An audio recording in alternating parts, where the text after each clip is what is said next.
മഹാഭാരതം മനുഷ്യചരിത്രത്തിലെ ഏറ്റവും വലിയ ഇതിഹാസങ്ങളിലൊന്നാണ്.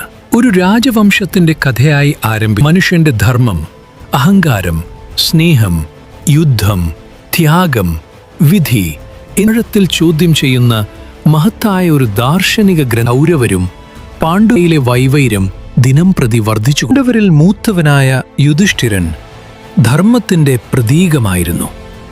ഭീമന്റെ ശക്തിയും അർജുനന്റെ അപാരതയും നകുല സഹദേവന്മാരുടെ ജ്ഞാനവും ചേർന്നാണ് പാണ്ഡവരെ ശക്തരാക്കിയത്. മറുവശനന്റെ ക്രൂരതയും കപടതയും ചേർന്ന് കൗരവരെ അന്ധകാരത്തിലേക്ക് ദ്രൗപദിയുടെ സ്വയംവരമാണ് മഹാഭാരതത്തിലെ പ്രധാന വഴിത്തിരിവ്.